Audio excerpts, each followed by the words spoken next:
funkiest funk. Thoughts deep, boys steeped in the depths that he sunk. Big stress, depressed in the middle of fall. Sky gray, I late in the thick of it all. I wonder, how long can a human survive just staying alive or carrying the rest of the tribe?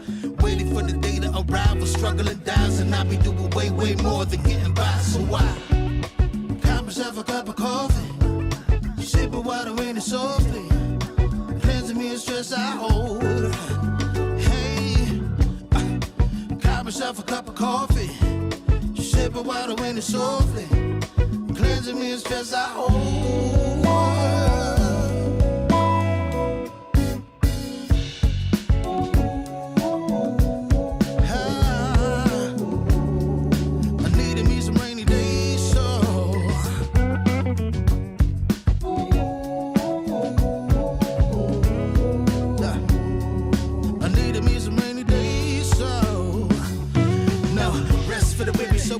Eyes realize life is so much more than just living a day. Every day I can sit and reflect and breathe and connect to myself and all that I've been given. See, giving up is not an option. So when I'm looking at gray skies, I'll be adopting a new way to deal with a test. Lord, relieve me of stress. The rain be looking like when blessings dropping. And so I cop myself a cup of coffee, sip of water, rain it softly, cleansing me of stress I hold.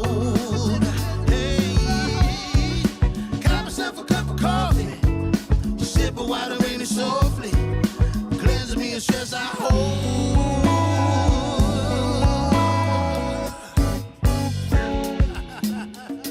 Hey, here we go. Yeah.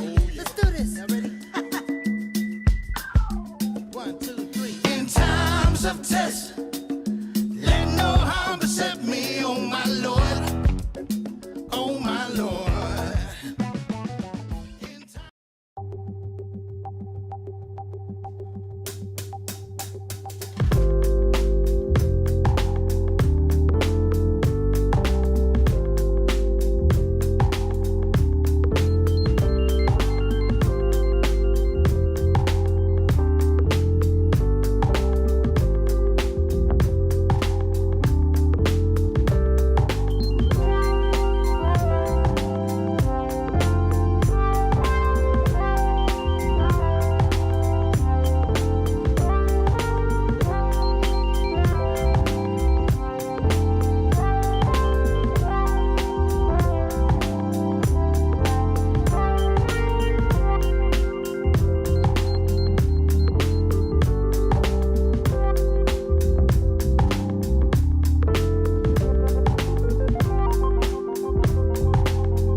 Good evening, everybody. Of course, this is Divided We Stand. It's Sunday evening in the fascist country called the United States of America. Out.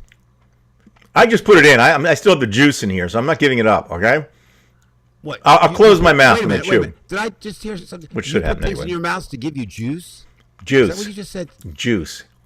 Juice. Trident juice, okay? You must be thinking something sordid, so I don't know. Anyway. No, I didn't sort anything. They're just laying there. Your hearing needs to be checked too, fella. It's August the 10th, and we're moving on to, well, not to better things, but we're moving on. Let's just say that. Where we're going to, we don't know. But we do know that autumn is coming, sooner or later, of course. Probably later than sooner. And we haven't had any hurricanes yet, have we? So I guess that's good news, especially for those who think that Trump's going to help them out. That's not going to happen. And by the way, there is, a little bit of talking about the Nuclear Regulatory Commission and how they're unprepared in case there's an accident and such. But we're not going to talk about that tonight. Just something for you to worry about. I'll be talking with my co-host in a second. Just want to remind everybody, this is Divided We Stand on YouTube, and you can find us there. You have to do a little bit of work because we're not the only channel called Divided We Stand, but you'll find us.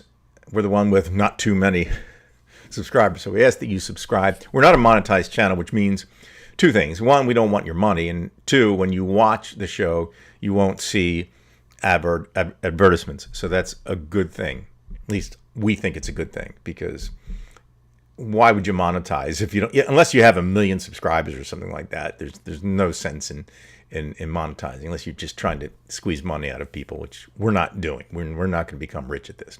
Also, you can find us on Facebook. We have a Facebook group page, again, called Divided We Stand. Very, very popular page. So we ask that you become a member of that page also.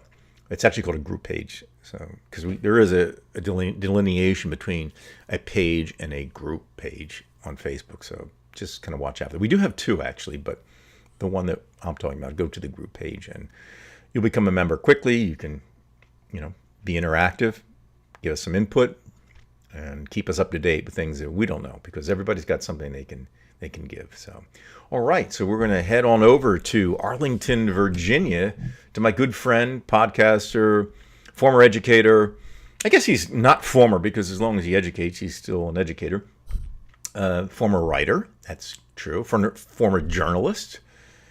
And big Eagles fan. So here he is. David Price. Yeah, but the one thing, I just heard you use a big word, delineation. Okay. And there's a delineation for anyone who might not know, and that would be none of our listeners. There's a division. So there are people who do a video show chewing gum, and there are people First time. who do video shows without chewing gum, and I think we see where that will fall.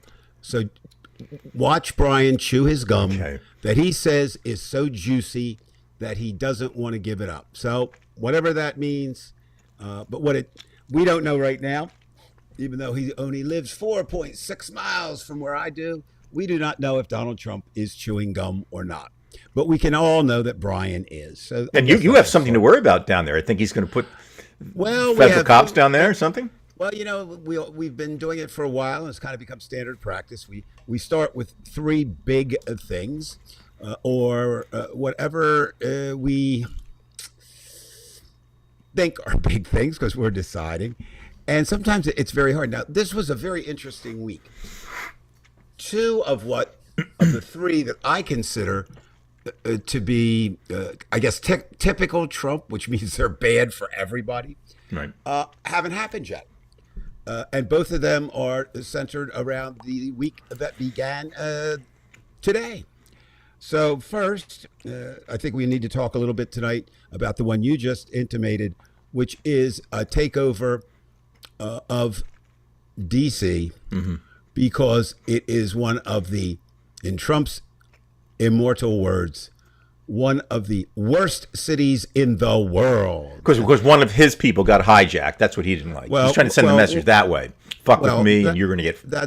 You're going to find out. He's been saying all along, and it'll be interesting, because so far, D.C. government has kind of laid back and just let Trump run his mouth, but we'll see. Second thing is probably much bigger than that in terms of the world stage. It's about as big as it can get on the world stage. And in the great state of Alaska, apparently President Donald J. Trump is going to meet with his idol, Russian and dictator. former part of Russia, Alaska. So this is interesting that that is true. And there is talk that Trump will be giving Alaska to Putin, giving it back to him. You're joking, but you never know. No, that could be an offer. And that is bizarre in and of itself. I think he'd take that instead of Ukraine. The third is what is fascinating to me when I'm not worried about things or troubled about Trump, is he will go down in history as the only president solely elected because of pop culture, although pop culture has always influenced everything. Right. But certainly we've seen a rebirth of pop culture or a revival of it that hasn't stopped since the end of World War II. And now pop culture does rule. Trump is a It gets child you elected. of he is a child of pop culture. So we'll talk a little bit about one of his favorite pop culture features, persons, and we'll look at one that he did not like and see what it says. So which of those you want to start with, Brian? Let's start with number one, with DC. Yeah. Well, what we know, and you pretty much summed it up. There is, okay, we need to look at just a very brief history here. In Trump's first term, he would use DC as a foil and a threat because that would keep his base happy, because DC at one point was known as Chocolate City. And why was it known as Chocolate City? Because it was the largest percentage of blacks, not the largest number, but the largest percentage of blacks in any urban center in America. And ergo, the word chocolate describing, of course, the idea of skin color. But interesting enough, it was kind of, it might have started as a put down a little bit. It was adopted by the city as kind of a badge of pride. We are a black-run, black organized city, and there's a lot of really interesting things about that. DC is a city that has, to my knowledge, one of the few that has its own indigenous music form. Much as jazz started in New Orleans, but jazz spread around America and around the world, DC has a music which often is confused because there's a term associated with music that's the same term. The term is go-go, but it has nothing to do with go-go dancing as we know it. Go-go is attributed to DC's hero, I guess you would say, Chuck Brown, who was a musician, had one hit nationwide. That was it when he was a band called Chuck Brown and the Soul Searchers, and that was called Bustin' Loose. So people are somewhat familiar with that. But Bustin' Loose is the city national anthem. They play it every time. The Nats hit a home run.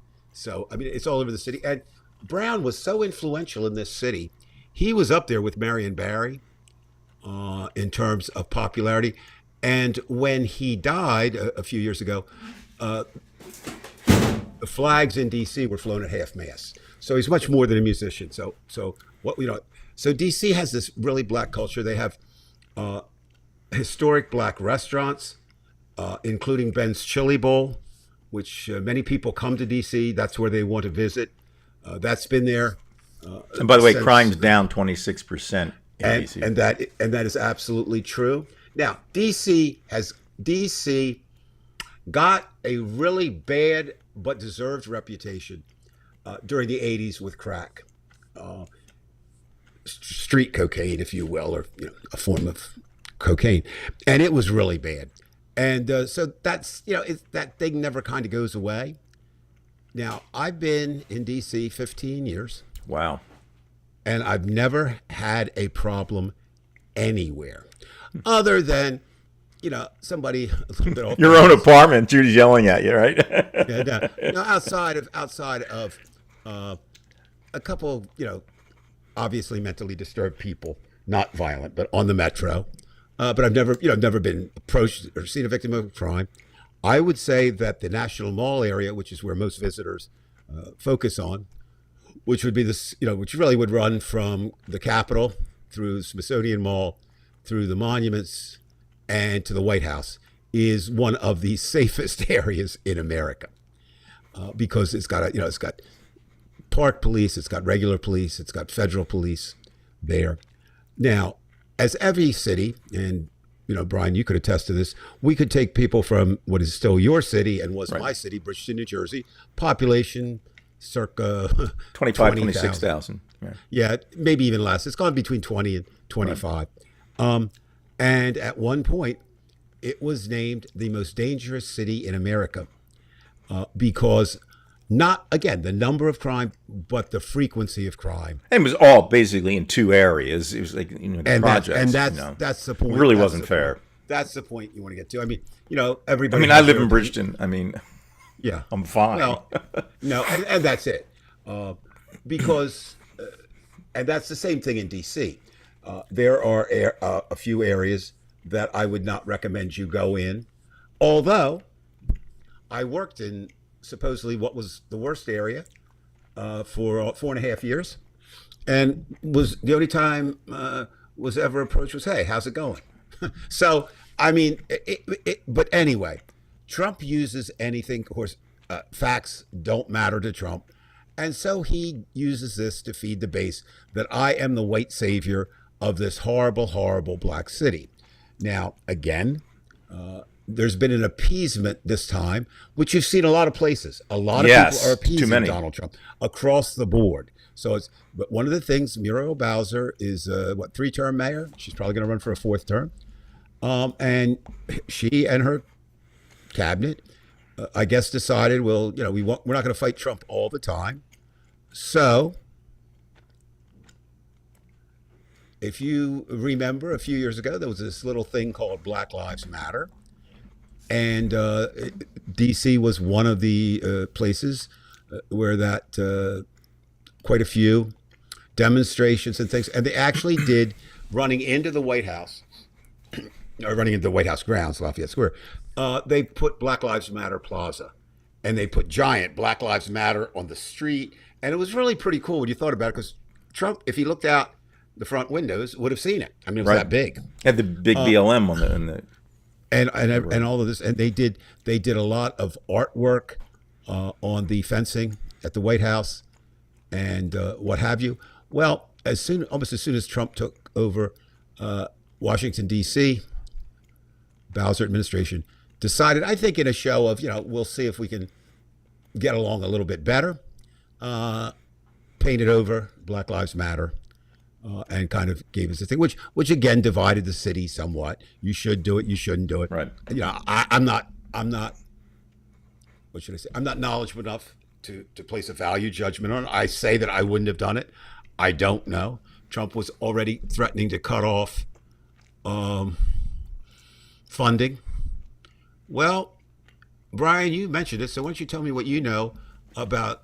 Remember, with Trump, there's usually always something else. Right. Right. And so what do you think got him going on this? Well, first of all, I think all of them are on guard with their own people, and the fact that there are people who are going to take shots at them in an intense atmosphere across the country. There's always a fear, there's protection. You know, this is a Russian thing with Putin, with Stalin. And one of the Doge employees was carjacked, and Chris Trump says he thinks, you know, the city's unsafe because that one person. Now he's, of course, you know, fantasizing that this is, you know, happening all over the city, so he wants to bring in his people. Now again, the question is, and he said federal agents, although I still don't think that's going to. I think he's going to do like that Russian thing again, where he's just going to have the Kyle Rittenhouses come in, but it gives him credit with the people out in the Midwest who just see, you know, large cities as violent areas. Credit for the large swath of MAGA who are devout racists. I mean, absolutely. You know, and it would be, as you pointed out, crime is actually down in D.C. Right. In every category. Now, what happens? Of course. See, this is where the propaganda, Dave, is the key. Well, because I want to get to that. That's exactly it. So, what we do know is, as you said, this was a Elon Musk employee who is very young and is credited with actually firing, him personally, 216,000 federal workers. He had a nickname that they found out, and again, we'll talk a little bit later about social media and what goes on there, but his social media Twitter name was Big Balls, B-A-L-Z. Well, you know, say what you will about that. He's a kid, whatever. But the idea was, but 2 stories developed immediately. Only maybe no truth to both of them, or partial truth, but certainly not true. And I talked to someone who told me verbatim it's what happened. So this is what the MAGA version of Big Ball's story is. He was out with his girl at somewhere between 2 and 3 a.m., depending on the version. And he witnessed a young lady getting carjacked. It was not his car. And he went to her aid, and that's why he got beaten. There's a problem with that story. There was no woman. He did not go to the aid. It was his car. We know that for a fact. Now, another story that circulated was that they were going to kind of let him alone or just take the car. So he was not. But then somehow they figured out who he was, that he was Big Balls, is the fact that they beat the shit out of him because of that. That's another story that's circulating. Which, do you really think 3 14-year-old carjackers are going to know who Big Balls was? Absolutely not. Absolutely not. So we've got those two stories. You know, the first one didn't really stick, but now we put the second one out. So it sounds, like they're coming for us. And of course, that's what Trump does. The one of the lines that I just despise that he does, and I despise anyone who believes him, I will save you. I'll be your savior. Right. So of course we have that going on now. DC right now is not only the capital of the United States, it's the capital of uncertainty. The other night, a friend of ours had a small get-together. They were all, except for Judy and I, members of a wine club that is here in the building. And one of the members was going away for a little bit. So he hosted a small get-together in his apartment. And all of them, at one point had been or still are government employees. About 8 people at one point there. And of course, I'm talking to all of them. And every one of them, no matter where they were faced with uncertainty. And every one of them said, people have been let go in their office, which increases the work that they have to do. Makes sense, right? The work does not go away. So if it's got to get done. Now, they were the weather various service. departments, various departments. But the one that was probably the most frightening was one who's really high up. Is actually an overseer of the air traffic controllers here in DC. They're short-staffed. They can't get people. They can't train people. They haven't cut air traffic controllers as such, but they've cut everything under them that helps them. So certainly you've got this uncertainty, and Trump just contributes to it. So what he does, we do not know. We know that he lies. We know that he says he will do things that he doesn't do. We know that he postures and pontificates and does all this type of stuff and doesn't carry through. But we also know that he's looking for an excuse to expand federal troops into any possible area that he can, civilian. And then when he runs out of troops, he's going to just do what Putin does. He's going to pay people to come out. Well, and do you something. can see that now. I mean, you look at, and Judy, I think it was put up a while ago, and I've been following that. And we'll come to that when we come to the third, or what I think will be the third portion of the show. But Brian, so I guess what all of DC, all of us here, and like I said, I mean, I don't live in DC. I leave 3 metro stops from DC, but for all practicality, Arlington is just. If the bomb hits, you're gone. Yeah, and so That's what that really way. counts. Silver Springs is that way on the Maryland side. So I mean, it's really and it's interesting because it's not like it's Here's really here's not the like irony suburbs. with Yeah, Anthony saying. Yep, and you're absolutely right. Great point. Which I find beyond deplorable. And listen, the reason they say they're masked, they don't want to get associated with what they're doing, huh? In other words, that's their protection, is what they're claiming. It's not. It's intimidation. It's fear. It's straight out of the authoritarian, totalitarian, fascist, Nazi playbook. The one good thing, if there is something good about it, Donald Trump ain't Adolf Hitler. He's not. He's an incompetent Adolf Hitler. Right. Adolf Hitler fried his mind eventually on power and drugs. but he didn't start out that way. Right. Trump was that way when he arrived. But don't forget, Trump still has people behind him like Hitler did too. No question. You know, I ask you, Dave. Do you think Trump could pull all this off with the knowledge that he would have to have necessary to do this without the help of these people? Oh no. I mean, you've got. He doesn't know what agency is what agency. It's just correct. He doesn't know anything. What he does know is he's put his hand-selected people or people recommended to him.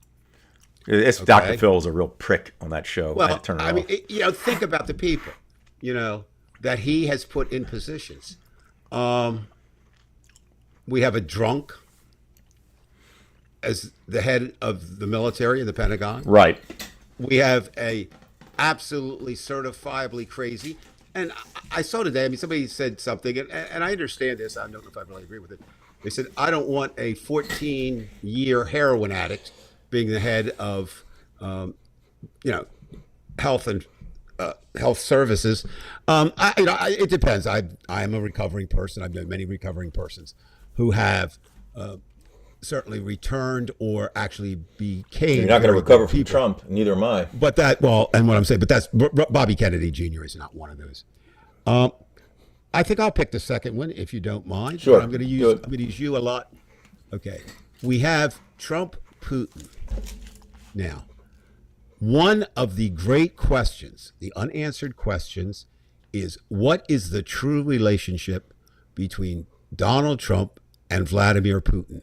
Now, no one, maybe not even Trump and Putin, know exactly what that is. What's your take on where do they stand right now with each other, and why the meeting in Alaska? Do you have any thoughts about that? Well, I think it's interesting. Some people might think, well, because the United States, its closest neighbor, aside from Canada and Mexico, would be Alaska, because there's only 2 miles of difference between those two islands. As you pointed out, at one time it was Russian territory. They'd love to have it back, obviously. Why? Because don't forget, Putin. Most Russians live in Western Russia, not Eastern. So the fact that he has to fly out all the way, that means something to me. And I don't know if it was a concession for Putin to use with his people, because Alaska is considered one of the greatest mistakes that the Russians ever made, giving up Alaska. Maybe there is some idea that Trump understands this. I don't know, and I know you were just joking about the fact maybe he'll just give it back, but I don't know if I was joking. But maybe not. You know what I mean? You No, I just know. don't know with him, because I think most Americans say no. But I still think the very fact, and again, you're not going to like this, but it goes back to, I guess, Oslo or in Helsinki. Finland, yeah. Yeah, where Trump would not bring in the American Correct. translator. That Correct. still pisses me off. And everywhere he goes, you don't bring in the translator, because the translator does have to write down the dialogue. Right. That bothers me a lot. It still As it bothers the should. shit out of me. And that he would allow Putin to have it, because Putin speaks German, but he doesn't speak English. A little bit, but he doesn't speak. Right. Right. So the very fact that he does that means that there is something that he understands. There's some mutual understanding or coincidence going on. And I've said this before with the coincidence of one. So now you have it in Alaska, and then obviously you would want to have both of the negotiating parties at war. You want to have Ukraine and Russia come to the table. But who comes to the table? Trump, who wants to be the savior, and Putin. And Putin doesn't want to give up any. Putin wants, for the very least, he wants eastern Ukraine, the Donbass, Donetsk. This is the resource-rich areas, and then the Crimea, of course.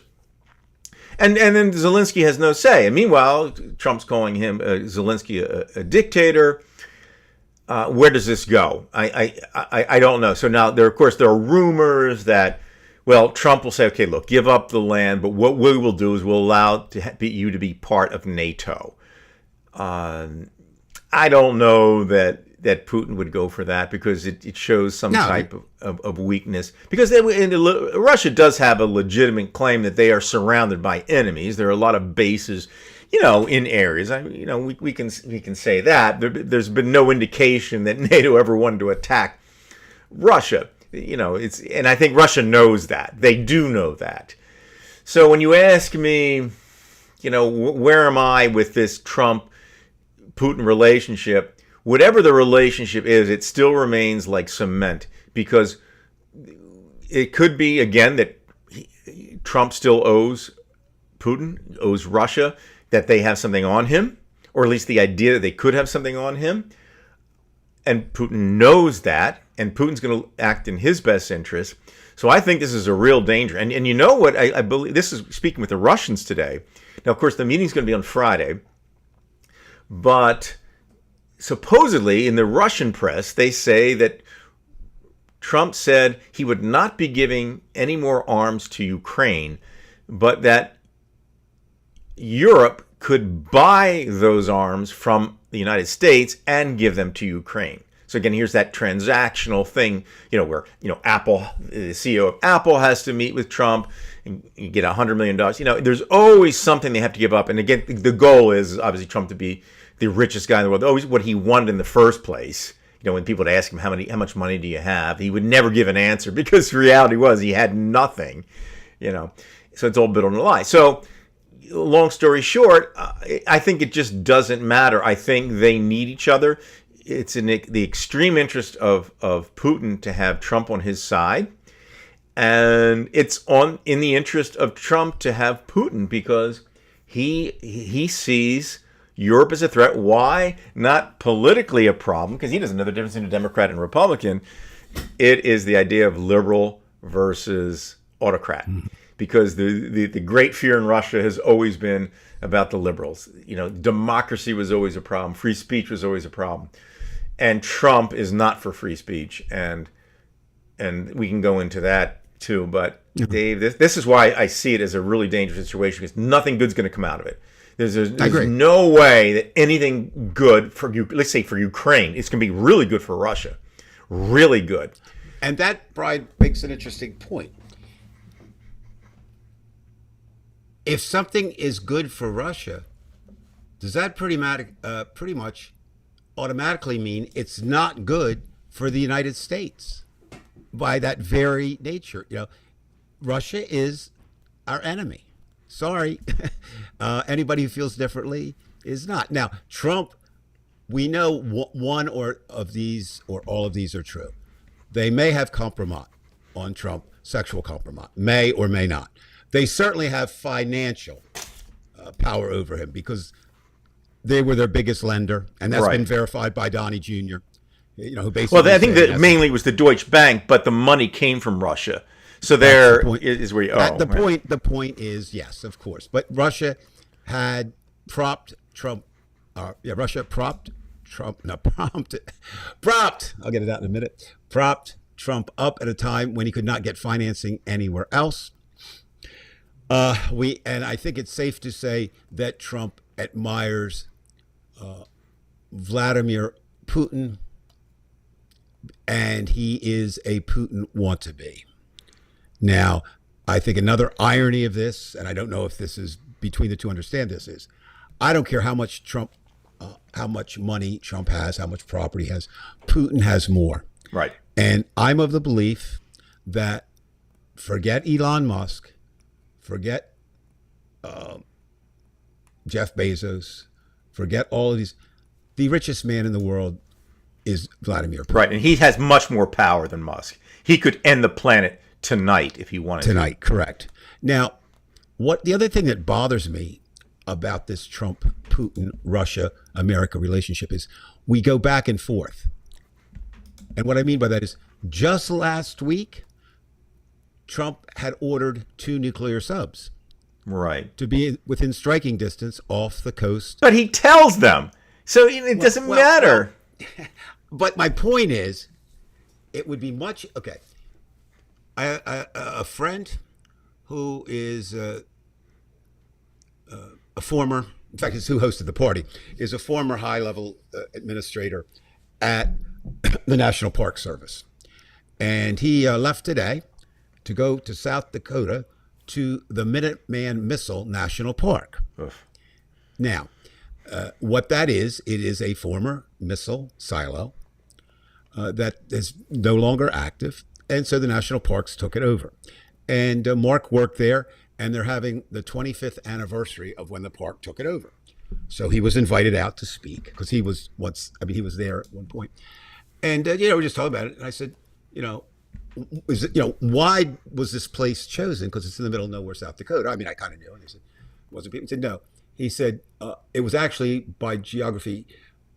A missile could go from there to Moscow in 1 hour. Right. At the time it was active, right? Well, when you have that kind of thing, that's pretty dangerous, but that's not there now. But the closer you are, the more chance there is of a severe nuclear accident. And I've always been a little concerned about that since in the early 60s. I read the book and saw the movie Failsafe. And basically what that was is it failed. It wasn't safe. Well, that was the Soviet concern that they would go up and a lot of them come straight down. And so there's all this kind of so you've got all this uncertainty. But the bottom line is this. Trump should not be negotiating the Ukraine without Zelensky there. That's just, it's the same, Brian. It's the same thing.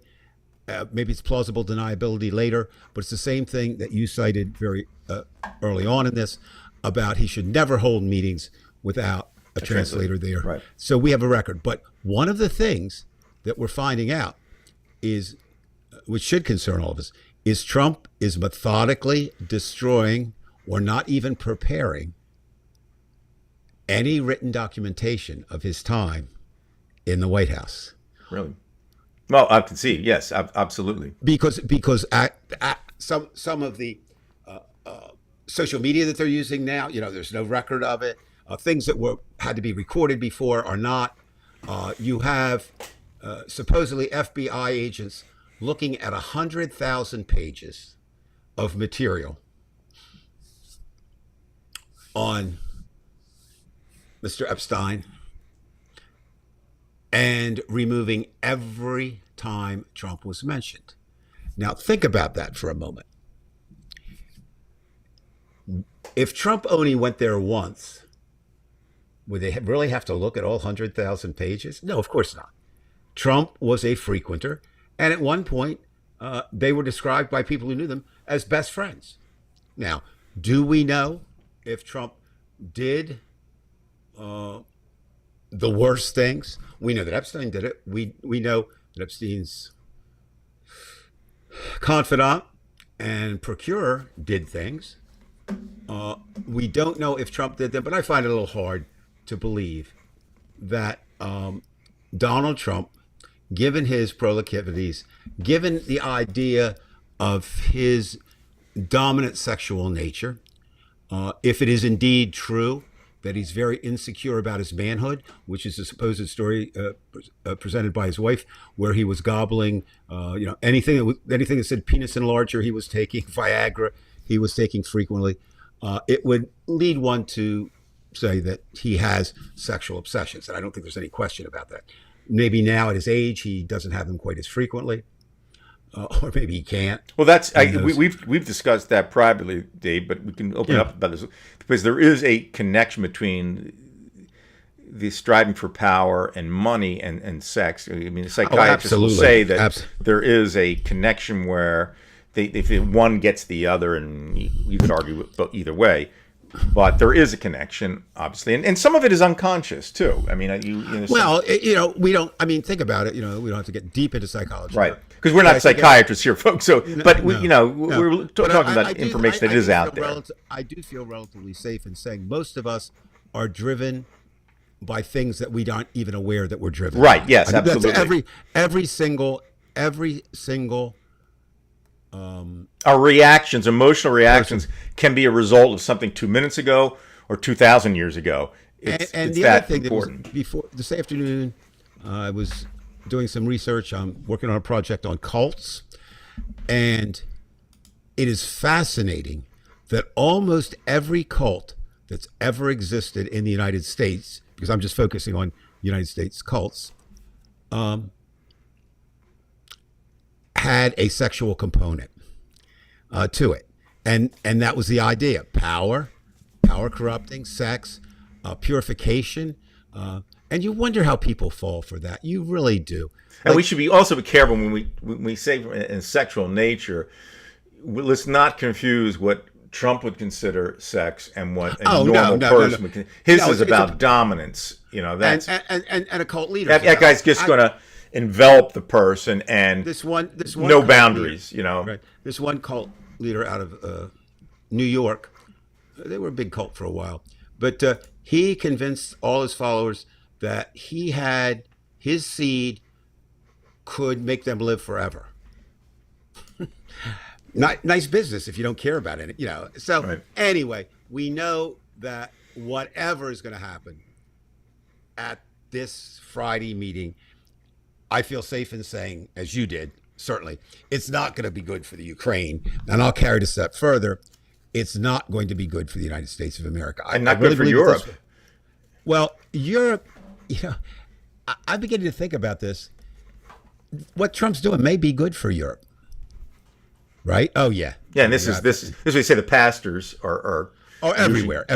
The last, I read somewhere where they said the last 47 known sexual deviants arrested, 46 of them were Republican, one was a Democrat. Now, I don't know if that's, verified. I mean, it is verified. But we kind of understand it. Yeah. I mean, look, there are going to be people on both walks of the aisle. Oh, yeah. But this is, it's kind of like what Hitchens would say about a lot of these, priests or something like that, where we're not saying all priests do that, but we No. It's such to the point now where everybody's so worried about their kids being an altar boy. Well, because they're redressed, they're not addressed. Well, that's agreements in these people's heads, And if you're going to be a pedophile, the one thing is you have to be where kids are, right? Priests, Boy Scout leaders, teachers. You're not gonna be a pedophile in a senior citizens home. Okay, that's just not going to happen. So now we get to the third, and I would expand that out a little bit. We are living through this time where pop culture is controlling everything. Yes.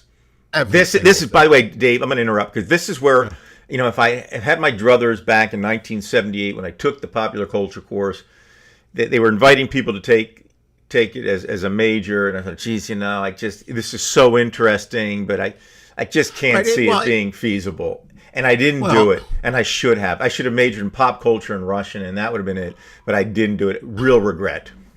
Yeah, and you can go back and say, pop culture has been since we emerged from the caves or, whatever. But now it's driven by something that's revolutionary, and that is social media. And what is revolutionary about social media is the speed in which it can deliver a message. Mm-hmm. It has been said, and I've seen nothing to dispute this, that this was still when it was Twitter and not X, that if you put something on Twitter in 7 seconds, it could be around the world. Mm. And that's true. I know it's true. And it just shows you how society is on edge because everything happens so quickly. That is part of it. And then we say, well, but see, it's also interesting. Pop culture is driving politics, but politics is also at the same time driving pop culture. We have now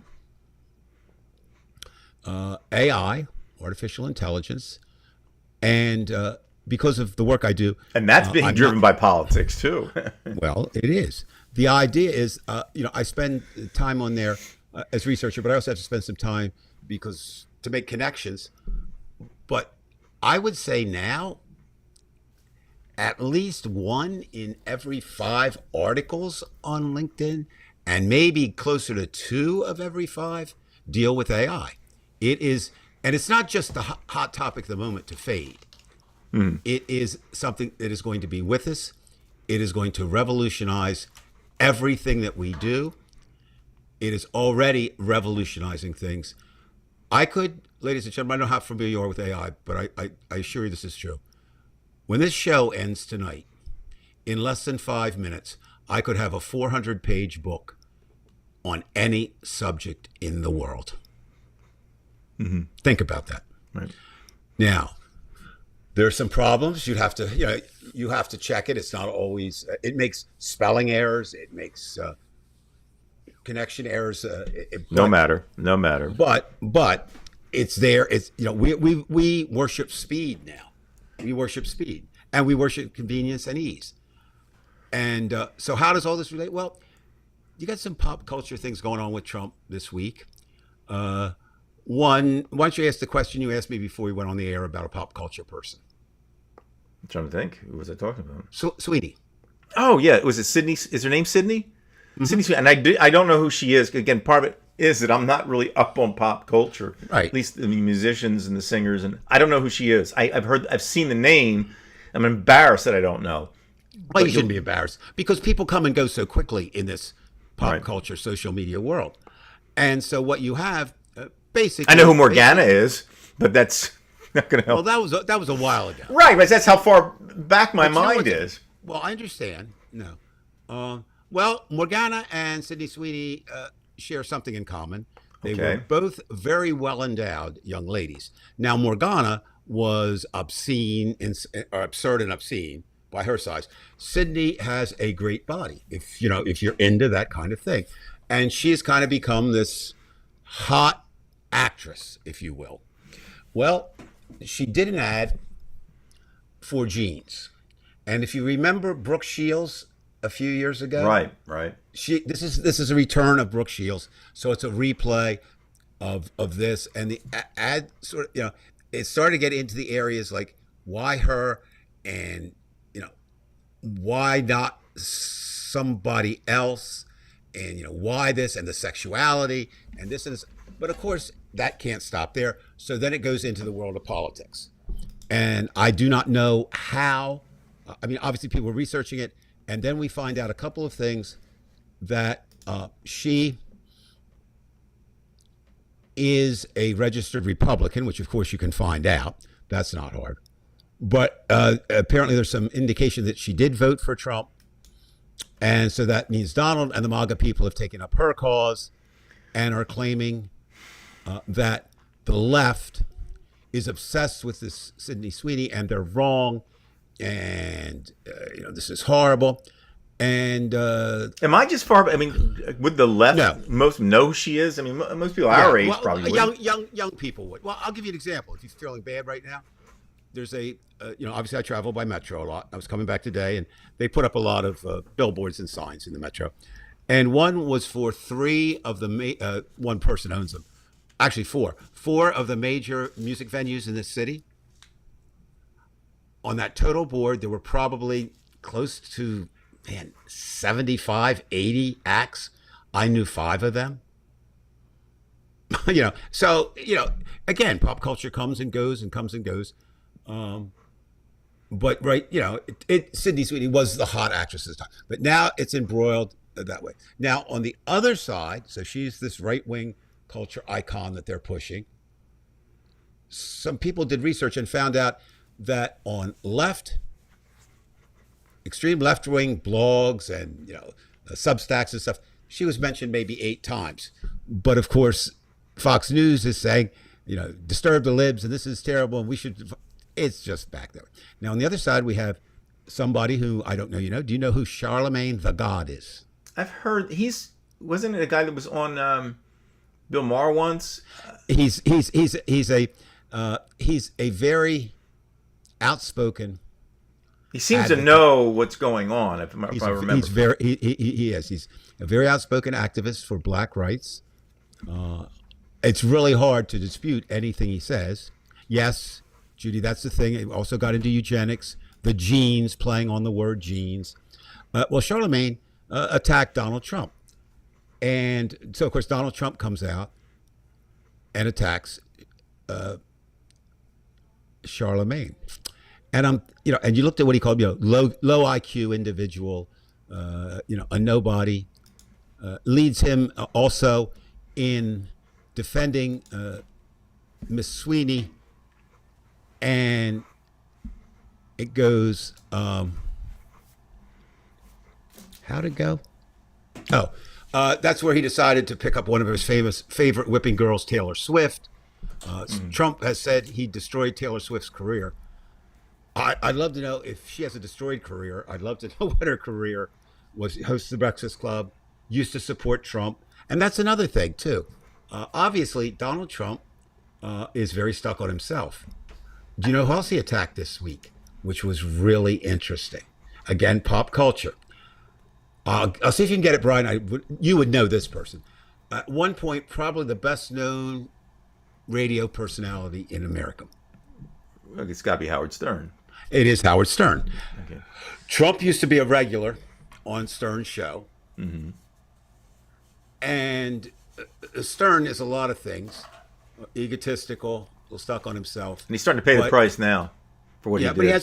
But he has a talent. Okay, he knows how to speak in public. That's for sure. And again, unfortunately, everybody else thought they could beat Howard Stern. And I think the worst one was there was two shock jocks in New York trying to be the next Howard Stern, and they convinced a couple to have sex in St. Patrick's Cathedral. Now, what's that about? I mean, really, what's that about? Shock. That's all. Shock. But Stern was the kind of person, I never listened to him a lot. I would listen to, and then he would say, oh, that's why I don't listen to him. He was like Anthony Scalia for me. I'd go listen to Scalia whenever I could, whenever he talked, and he'd get me going, and then he'd do something that was Scalia-esque, and I'd say, that's why So you've got, these these non-entity. I mean, are they really celebrities? Are they really something that the people should be talking about now? Also, you've got the death of Hulk Hogan on one side.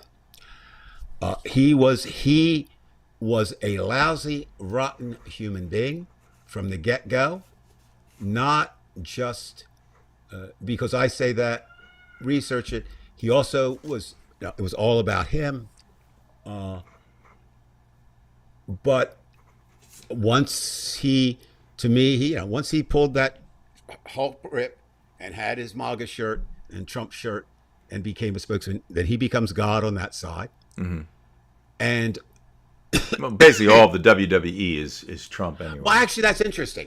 Two things about that. I would say that's the normal. I would have said it too a few weeks ago. But they actually. I know you said they booed them, right? Well, two things happened. Seven or eight.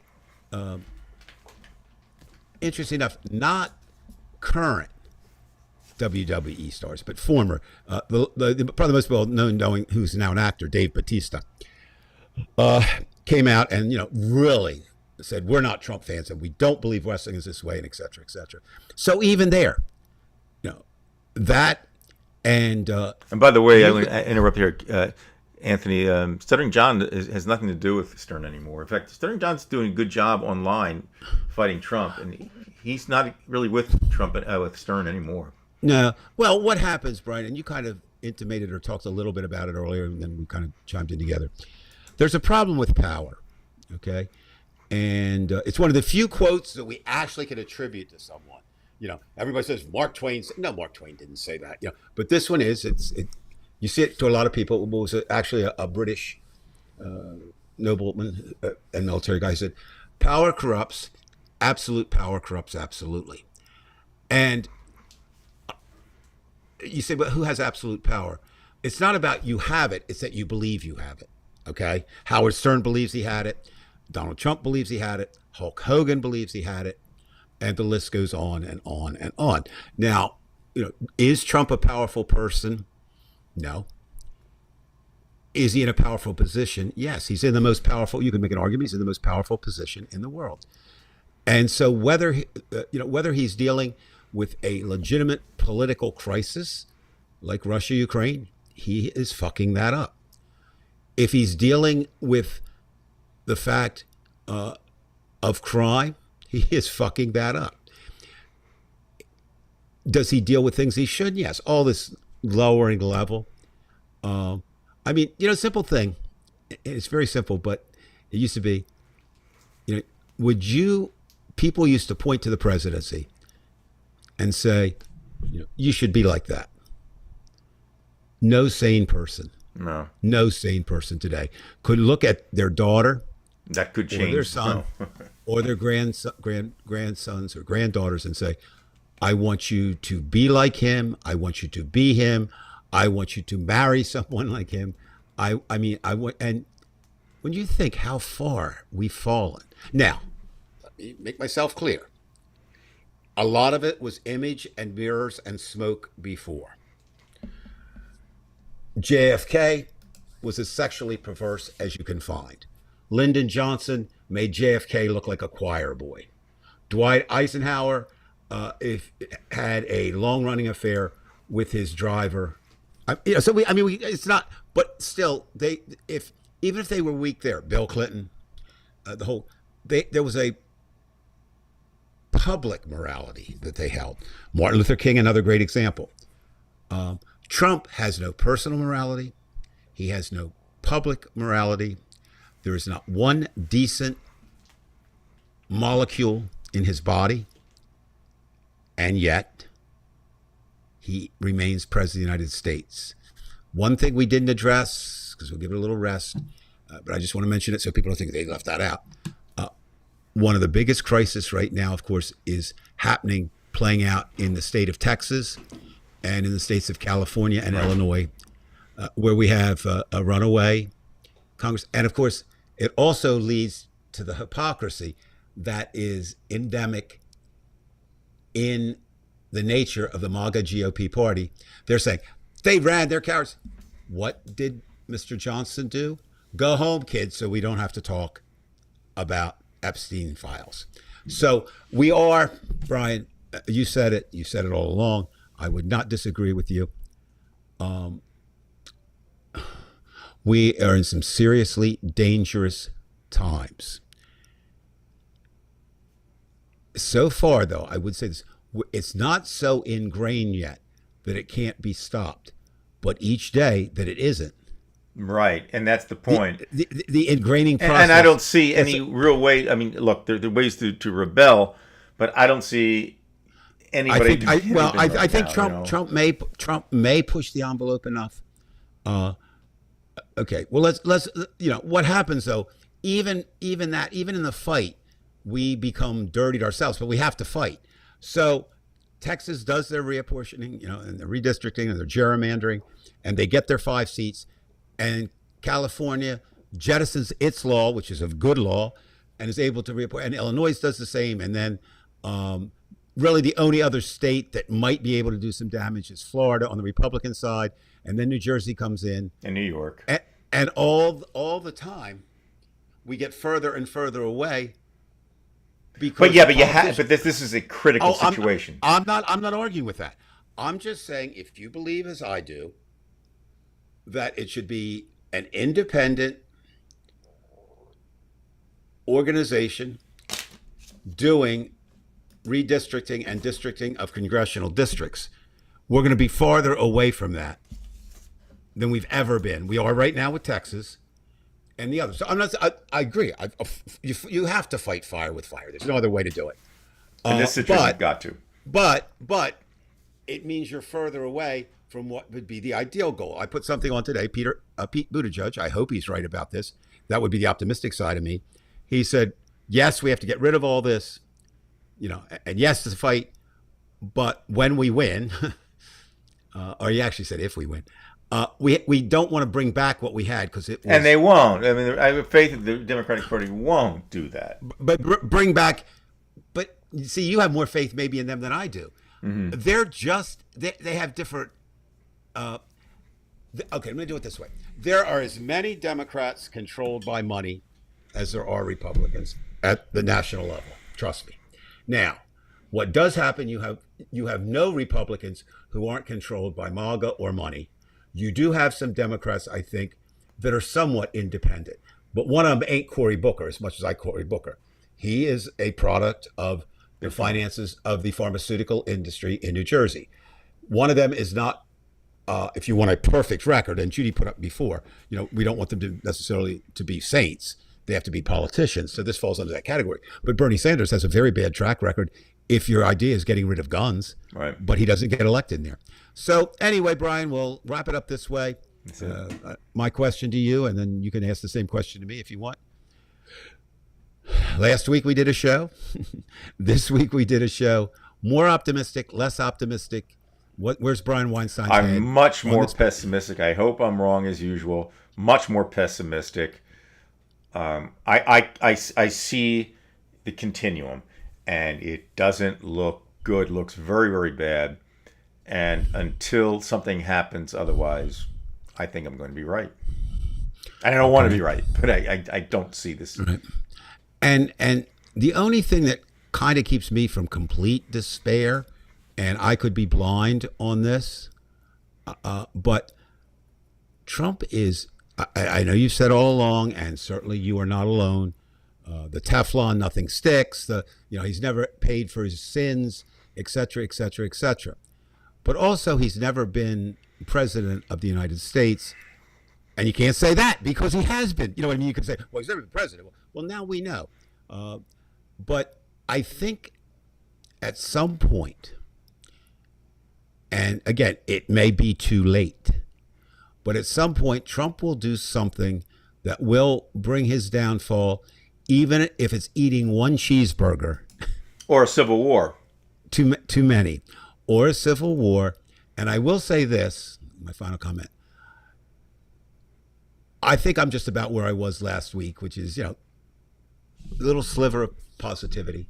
But I will say this, we are much closer to a civil war this week than we were this time last week. My biggest worry. And one of the things that will hinge on that outcome is this idea of gerrymandering. What happens there? And again, we don't want to say we're going to have a battle of the blue and the gray. What I see happening is states leaving the union. And I don't know, honestly, Brian, I don't know if that's such a bad thing. I mean, what really, if this is going to be the United States of America, if You don't this want is it. going to be, Right. Then you don't right, want it. do you really want that? Right. I Nothing is don't. sacred. Nothing. Now, how do you divide it up? I don't. I have no. That's not it. But is this the United States that I believe in? It is absolutely We're not. going to need the help from the French again. And the British. Well, yeah, but the problem with the French is their first lady's a man, according to MAGA. Well, that's okay. As long as she can send the army and help me out. All right. Good. All right. Again, to everybody, thank you for listening. We appreciate it. And don't forget to subscribe, whether Right. you're on YouTube or and Facebook. and Judy, I'm going to take what you said, Jude, is true, but I'm going to take it one step further. Putin wants anything that is bad for the United States. Right. Not necessarily bombing us or anything like that, but if it's bad for the United States, it's good for Putin. And see, my thing is, if it's good for Trump, it's bad for the United States. We didn't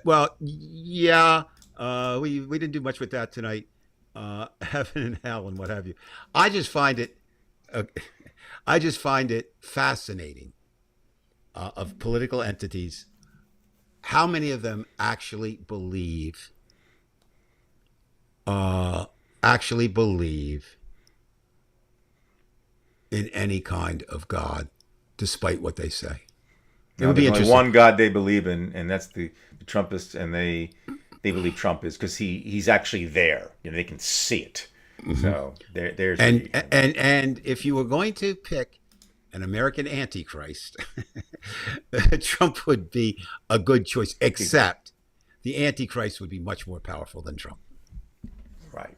Well, it's all roads lead to shit. Gary keeps asking about this. Did you see the film Civil War, Dave? Oh, yeah. Yeah, I saw it the first week it came out. Okay, well, guess we'll leave it there, Dave, and then we'll pick this up again next week. Maybe there'll be a civil war by next Oh, week. yeah, Who and knows? there might be a surprise next week. I'll give a hint. There's a good possibility I will not be broadcasting from my humongous studio inside the one-bedroom apartment that we have. I think I'm going to broadcast live either from the 24/7 Peace Vigil outside the White House, assuming it's still going, or there's another one that's been set up now, which is also 24/7 at Union Station, and they're two very different organizations. I'm setting up programs with both of them. But if the weather's nice, I almost did it tonight, but the reason I didn't is you and I didn't get a chance. Right. I would want to test out the connections first Right. because Gotcha. you're working with uncertainty in terms of Right. wired. But and it's kind of stuff. possible. We can see. So we and that would be it'd be interesting, and we shall see what we shall see. So watch. What was it that they said in one of my favorite movies of all time was The Thing from Another Planet, and at the end it was keep watching the skies, because this idea. Well, here keep watching what Donald Trump does, and maybe just with eyes on, we can melt him. And keep an eye on your neighbor next to you, too. All right, Dave. Wonderful speaking Right. with you and wonderful seeing everybody. Please, again, don't forget, yes, just subscribe or tell your friends to subscribe. We're not looking for money. We never have. We never Well, I look will. for money out of Unless the we have sidewalk. a million subscribers, then we have to, go No, all but the way. I But if don't say that's I don't gonna look for happen- money. I'm always looking for money on the sidewalk, just not with Okay. this program. Well, all right. All right, Dave. Good seeing you. Good seeing care. everybody. See everybody.